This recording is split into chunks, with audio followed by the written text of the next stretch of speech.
Story 1. The Shadow in the Warehouse.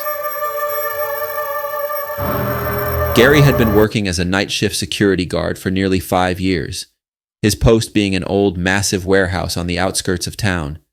Built in the 1950s, the warehouse had once been a bustling center of activity, but now it only stored miscellaneous items that companies no longer needed regularly. Its halls were filled with old furniture, boxes of paperwork, outdated electronics, and the kind of silence that pressed down on Gary's ears during the long nights. For Gary, the job was straightforward: make rounds every hour, check that no one had broken in, and report anything unusual.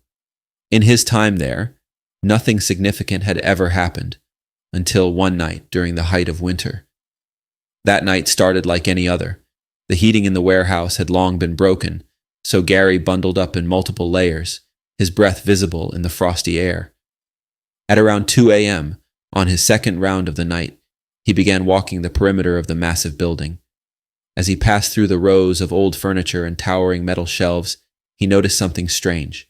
A dark shape moved near the far end of the building, just where the flickering light of the emergency exit cast an eerie glow. Gary froze for a moment, his flashlight beam shaking slightly. The shape was tall, human-like, but distorted. It moved slowly, disappearing behind a stack of old filing cabinets. His rational mind told him it was probably his imagination, the combination of the cold and dim lighting playing tricks on him, but his gut told him otherwise. He quietly walked toward where the figure had vanished, his heartbeat quickening. His flashlight illuminated nothing unusual, just the familiar clutter of old office supplies and boxes.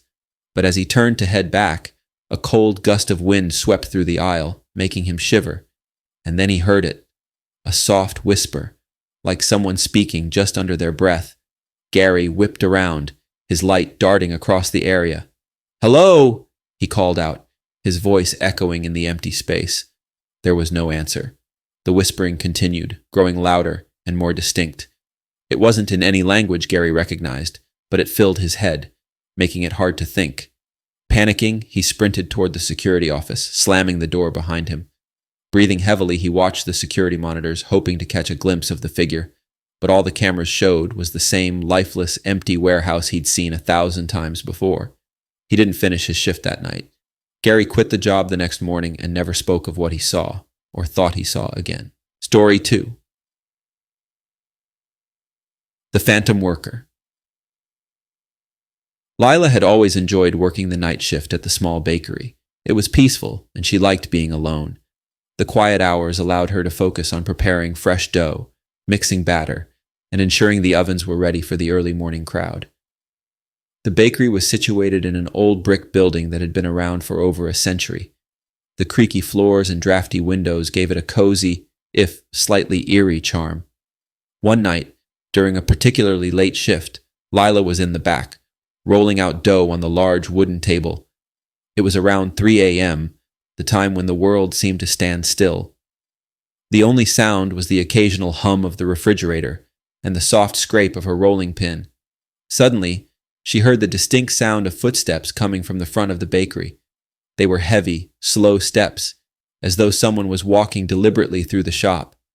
Startled, Lila put down the rolling pin and stepped into the hallway that led to the front counter. The bakery was closed, the door locked, and the lights in the display area were dimmed. "Hello?" she called out, her voice sounding small in the stillness. No one answered, but the footsteps continued. Lila's heart began to race. She moved cautiously toward the front, peeking around the corner. The small shop was empty, just as it had been when she arrived.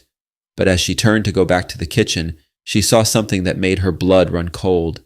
A shadow, unmistakably human, moved across the wall, passing by the pastry cases and toward the counter. But there was no one there. It was as though the shadow had a mind of its own, separate from any body. Frozen in place, Lila watched as the shadow stopped in front of the register, where it seemed to linger for a moment before slowly vanishing into the floor. Her hands shook as she backed into the kitchen, grabbing her phone to call the police. But before she could dial, the footsteps resumed, this time quicker, more frantic, as if whoever or whatever was out there was pacing angrily. When the police arrived, They found no signs of forced entry, no disturbances, and certainly no one in the shop. They chalked it up to stress or fatigue, but Lila knew what she had seen. She finished the rest of her shift in silence, but the bakery never felt the same. Every creak, every draft of cold air set her on edge. A few weeks later, Lila switched to a day shift, never staying past sundown. Story 3. The hospital's ghostly patient. In a small, rural hospital, night shifts were typically quiet. But for Eric, a nurse who worked in the emergency room, things were never predictable. The ER was usually empty by midnight, save for the occasional patient. However, the hospital had a history. It had once been a tuberculosis sanatorium in the early 1900s, and rumors of it being haunted were whispered by the staff. Eric wasn't the type to believe in ghost stories, but one night, during a particularly slow shift, something happened that made him question everything. It was around 2 a.m. when the ER was completely empty. The rest of the hospital was quiet, save for the occasional sounds of machines beeping and the shuffle of distant footsteps from other nurses making rounds. Eric was sitting at the nurse's station, catching up on paperwork when he noticed movement out of the corner of his eye. A figure, dressed in a hospital gown, was slowly walking down the hallway. Their head was bowed, and their feet barely made a sound as they shuffled along. Eric's first thought was that it was a patient who had wandered out of their room, so he got up and followed them. "Excuse me, can I help you?" he called out as he approached the figure. The person didn't respond. They continued walking, their back to Eric, heading toward one of the old patient rooms that hadn't been used in years. Eric quickened his pace, worried that this person might be confused or disoriented. But when he reached the door the figure had entered, the room was empty. The bed was made, and there were no signs of anyone having been there. Puzzled, Eric walked back into the hallway, only to see the same figure now standing at the end of the corridor, their back still turned to him. His heart began to race. There was no way anyone could have moved that fast.